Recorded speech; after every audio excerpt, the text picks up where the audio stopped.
How to find your trade URL on Steam. So hello guys, welcome back to my YouTube channel. In this video I'll be showing you how you can easily find your URL on your trade URL on your Steam.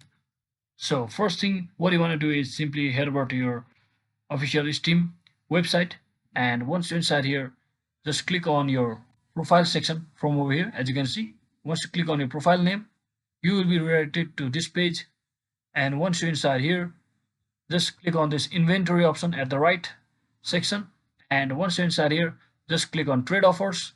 When you click on trade offers, you have to scroll down until you see who can send me trade offers, and just click on that option, and again scroll all the way down, and here it is guys.